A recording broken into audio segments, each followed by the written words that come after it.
Assalamu alaikum. Starting with the name of Allah, the most gracious and the most merciful. My name is Atif Nawaz. I welcome you all on my YouTube channel English Literature and Mathematics Expert. आज की जो हमारी video है वो बहुत ही most important topic जो है उसके ऊपर है। आज की इस वीडियो में हम प्रीफेस टू लिरिकल बैलेट पढ़ेंगे। प्रीफेस टू लिरिकल बैलेट को एज एक ऐसे भी कंसीडर किया जाता है। ये ऐसे विलियम वर्ड्सवर्थ और एस.टी. कॉलरिज ने लिखा था। इसकी जो फर्स्ट एडिशन थी, फर्स्ट पब्लिकेशन थी वो 1798 थी and the second edition was 1801। इस प्रीफेस टू लिरिकल बैलेट को कंसीडर किया जाता है as a rise of romanticism and the end of a new classic and it is also considered as a manifesto और a mission statement of the romantic movement. तो इस बात को समझने के लिए हमें पहले बैकग्राउंड में जाना पड़ेगा। हमें 18th सेंचुरी की पोइट्री को थोड़ा एक्सप्लेन करना पड़ेगा कि एक्चुअली 18th सेंचुरी की पोइट्री या क्लासिकल पोइट्री ऐसी क्या पोइट्री थी जिसकी वजह से उसका एंड हुआ और रोमांटिसिज्म जो है वहाँ से राइज हुआ। एक्चुअली 18th सेंचुरी की जो पोइट्री थी, I am talking about new classicism, वो इरा जो था वो इरा ऑफ रीज़न था, इरा ऑफ लॉजिक था। तो इसमें उसमें जो सब्जेक्ट जो दिया जाता था, उसकी जो पोइट्री थी वो court life and city life के अराउंड घूमती थी। तो उस पोइट्री में सब्जेक्ट जो था वो लिया जाता था किंग और क्वीन को या पोप या इस किस्म के मीन के उसके बिग आइडियाज़, बिग सब्जेक्ट्स को लिया जाता था।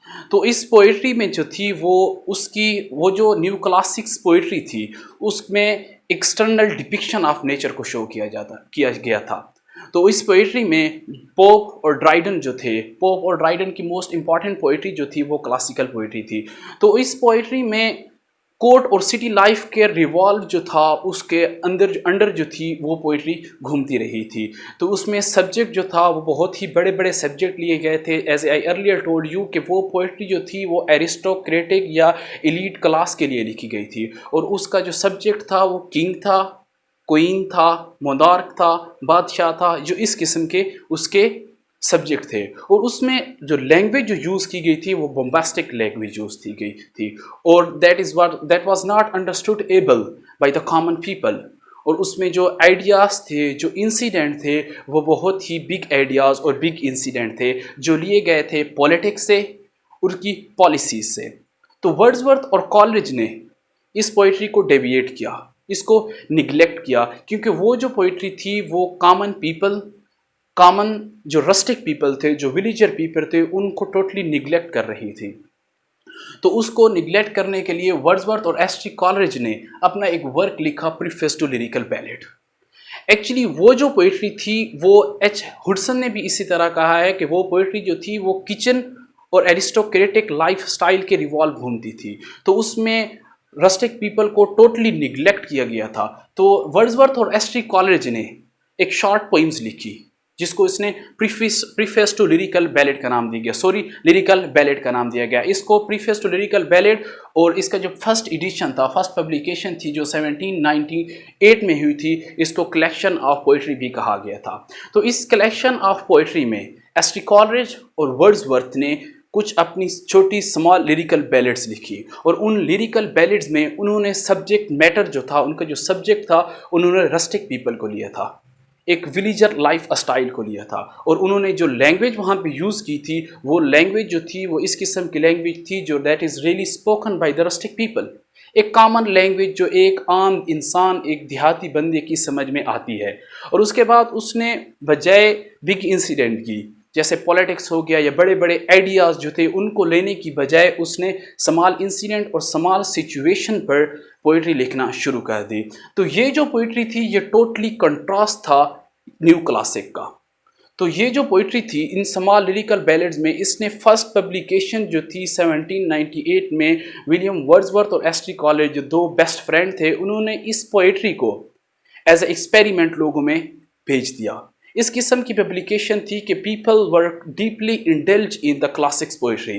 तो क्या ये जो पोइट्री है ये जो टोटली कंट्रास्ट है न्यू क्लासिक्स का, क्या ये इसके ऊपर हावी हो सकती है या नहीं सकती? क्योंकि सब्जेक्ट जो था वो जो लिया गया था क्लासिक्स के दौरान वो जो था वो बड़ा था, ठीक हो गया। जैसे अरिस्टोक्रेटिक लाइफ थी, जैसे किंग हो गया, क्वीन हो गया। और ये जो सब्जेक्ट वर्ड्सवर्थ ने लिया था, ये एक रस्टिक पीपल था, ये एक देहाती बंदा था। वहाँ पे जो लैंग्वेज यूज़ हो गई थी, वो क्लासिक की बात कर रहा हूँ, उसके दौरान जो लैंग्वेज यूज़ हुई थी उनकी पोइट्री में, वो बम्बेस्टिक लैंग्वेज यूज़ हुई थी। जबकि वर्ड्सवर्थ और एस टी कॉलरिज ने अपनी बैलेड्स में जो लैंग्वेज यूज़ हुई थी, वो एक कॉमन बंदे की समझ में भी आ सकती थी। और उसके बाद जो इंसिडेंट थे, स्मॉल इंसिडेंट, वर्ड्सवर्थ और एस टी कॉलरिज ने स्मॉल इंसिडेंट लिए, जबकि न्यू क्लासिक्स जो थे, क्लासिकल पोइट्री में वो जो इंसिडेंट थे वो बड़े बड़े इंसिडेंट को लिया गया। तो ये जो फर्स्ट पब्लिकेशन थी, इनिशियली ये पोइट्री जो थी वर्ड्सवर्थ की, जो बैलेट्स थी, एस टी कॉलेज और वर्ड्सवर्थ की बैलेट्स थी, इनको इतना फेम नहीं मिला।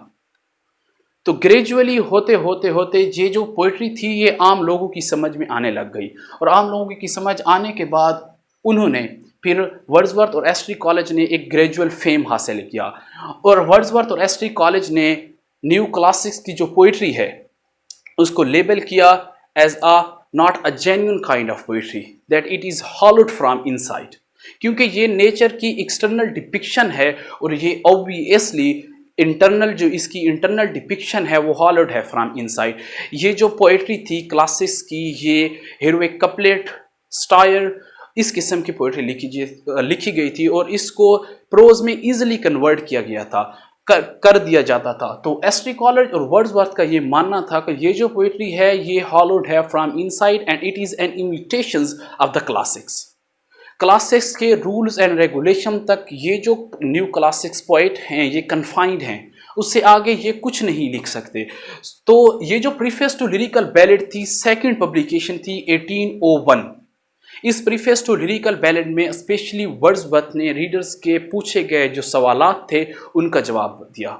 And the question was something like that, why Wordsworth deviated from 18th century poetry to 19th century poetry, why he give preference to a common people over the aristocratic lifestyle, why he give preference to a common language over the bombastic language, why he give preference to the small incident over the large incident। तो इन सब सवालों के जवाबात जो थे वो preface to lyrical ballad में second edition 1801 में दिए गए थे। तो इस किस्म के जो सारे सवालात के जवाबात हैं वो एस टी कॉलेज और वर्ड्सवर्थ, स्पेशली वर्ड्सवर्थ ने अपनी ये जो एडिशन थी 1801 में, इसमें सबके जवाब दिए हैं। तो आज हम डिस्कस करेंगे इस वीडियो में द थ्योरी ऑफ पोइट्री। इस थ्योरी ऑफ पोइट्री में वर्ड्सवर्थ ने 4 पॉइंट्स को डिस्कस किया है, और वो जो 4 पॉइंट्स हैं वो सब्जेक्ट है, लैंग्वेज है, स्मॉल इंसिडेंट है, that is the totally contrast of the new classics. तो वो आज समझते हैं। So these are the main 4 points that are presented or mentioned in the theory of poetry in Preface to Lyrical Ballads. I want to recommend you one thing. अगर आप लोग exams के point of view से ये video देखना चाहते हैं, then I recommend you to please write down the important points that I am going to share with you. First point जो था वो था subject. According to Wordsworth, the fittest subject for the writing poetry is a rustic life, or we can say villagers lifestyle या village की life जो होती है। Wordsworth के मुताबिक द पोइट्री जो थी 18th century की, उनमें जो सब्जेक्ट यूज़ किया गया था वो था किंग, क्वीन, कोर्ट और एरिस्टोक्रेटिक क्लास में। Mean the poetry of 18th century were revolve around the court and city life, whereas Wordsworth poetry is about village life, or we can say a rustic life, and the focus of romantics is over small subjects such as grass, rose, spider, trees, etc. और Wordsworth कहता है कि अगर आप लोग in small subjects को elevate करना चाहते हैं तो आप इमेजिनेशंस के एंगल से इन सब्जेक्ट को देखें। Okay, so this was the first point of the theory of poetry. The second point is language. According to Wordsworth, the fittest language for writing poetry is a common language. By common language, Wordsworth mean that very language that is really spoken by the rustic people.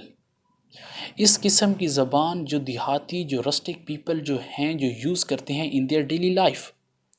Because Wordsworth was of the view that a poet is also a common man but with an extra qualities.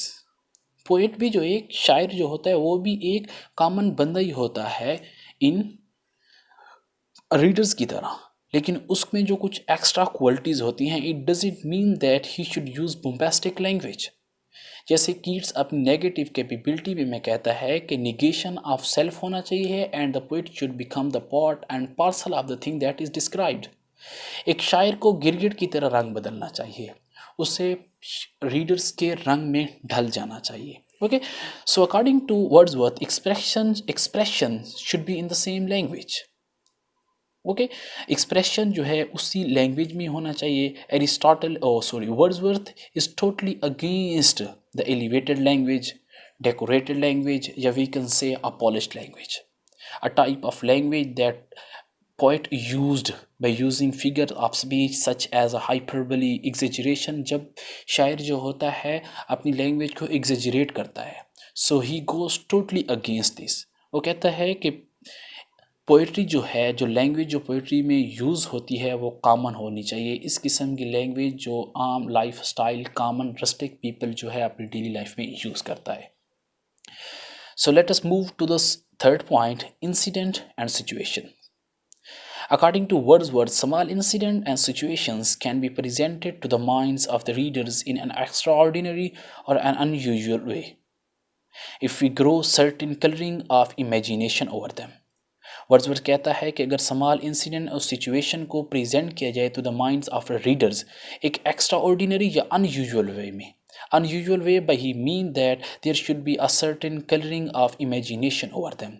अगर हम इनके ऊपर imagination की निगाह से अगर एक reader देखेगा या एक शायर जो है, एक पोइट जो है, इमेजिनेशन की पावर इसमें ज़्यादा करेगा तो ये जो है ये चीज़ें जो हैं ये एलिवेट दिखने लगेगी। And by small incident Wordsworth mean that cutting grass, milking buffaloes, grazing animals, feeding cattles etcetera. क्योंकि according to Keats the world of imagination is the only place to live. Okay, Wordsworth के इस दौरान अगर हम इस poetry को elevate करना चाहते हैं तो हमें इस पोइट्री को इमेजिनेशन के ग्लासेस यूज़ करके देखना चाहिए। And another says, he says that small and common incident can be taken from the lifestyle of the rustic people। ये जो common rustic people होते हैं इनकी लाइफ स्टाइल से भी ये चीज़ें ली जा सकती हैं। वर्ड्सवर्थ कहता है कि यहाँ पे कोई ज़रूरत नहीं है कि बिगर इंसिडेंट को डिस्कस किया जाए, जैसा कि सोशल लाइफ से होते हैं, जिस तरह 18th सेंचुरी में डिस्कस किए गए हैं। वो कहता है imagination is a miraculous power which changed the value of the things. Imagination ये एक मौजज़ाती लैंग्वेज है, इमेजिनेशन एक मिरेकुलस पावर है जो चेंज कर देती है वैल्यू ऑफ द थिंग्स को। Another quotation where he says that to freeze the blood I have no ready arts. मेरे पास कोई रेडी मेड आर्ट्स नहीं है, मेरे पास कोई जादू नहीं है जिसकी बदौलत मैं रीडर के ब्लड को फ्रीज कर सकूं। In another quotation he says that piping a simple song to the thinking hearts. मेरी जो पोइट्री है, मेरा जो सॉन्ग है, सिंपल सॉन्ग है, सिर्फ थिंकिंग हार्ट्स के लिए है, उन रीडर्स के लिए है, those who want to take interest, those who can perceive and can look by the angle of imagination. Okay, so this is how romantic give preference small incidents over the bigger ideas. किस तरह उन्होंने अपने small incident को sublimate करके बिगर ideas से भी ज़्यादा बना दिया। ये इस किस्म के आइडियाज़ होते हैं that are replete with passions, imaginations and something like that. And the last and the fourth point, that how these small incident and situation can be more interesting and delightful for the readers. So according to Wordsworth, these small incidents and situations can be more interesting and delightful if we paste in them the primary laws of human nature. By Wordsworth, primary laws mean that friendship, love, mutual understanding, relationship, human bonds and something like that. Okay, और secondary laws को totally neglect होना चाहिए। Secondary laws by Wordsworth mean that culture laws, society laws, there will be a no interest. ये चीज़ें जो हैं ये boredom बनाती हैं सोसाइटी की। सोसाइटी हो गई, यहाँ पे कल्चर लॉज, वो कहता है यहाँ पे फ्रेंडशिप होनी चाहिए, लव होना चाहिए, म्यूचुअल अंडरस्टैंडिंग होनी चाहिए, रिलेशनशिप होना चाहिए, ह्यूमन बॉन्ड के बारे में होना चाहिए। Okay, if we look at these primary laws by wearing a glasses of imagination, they can be seen more interesting and delightful. Okay, further he explained primary laws by Wordsworth mean that visiting sick, helping poor, etc. जैसा कि वो अपनी एक poem semen ली में कहता है, जिसमें वो एक बूढ़े आदमी से मदद करता है और बूढ़ा आदमी जो है उसको दिल से दुआ देता है. तो इस किस्म की जो पोइट्री होती है वो कहता है प्राइमरी लॉज जो हैं plays an important role in these small incidents. Okay, by the use of primary laws and imagination, you can write poetry by chasing a small subject. आप एक स्मॉल सब्जेक्ट चूज करके imagination की power और primary laws की मदद से आप इस पोइट्री को एलिवेट कर सकते हैं. वो कहता है अगर प्राइमरी लॉज की बुनियाद पर काम करेंगे तो the poetry seems to be will interesting and there will be no burden. Okay, so ये जो 4 पॉइंट्स थे, ये थ्योरी ऑफ पोइट्री में ये 4 पॉइंट उसने डिस्कस किए हैं, where at the end he says that if a poet follow these 4 points he can sublimate his work. ये स्मॉल सब्जेक्ट, ये कॉमन लैंग्वेज और स्मॉल इंसिडेंट जो हैं इनको ये सब्लिमेट कर सकता है if he follow these 4 major points. Okay, so next video में हम जो है इसके रीज़न डिस्कस करेंगे कि ये जो रीज़न हैं क्यों उसने डेविएट किया from 18th century to 19th century में. That is all from my side. Thanks for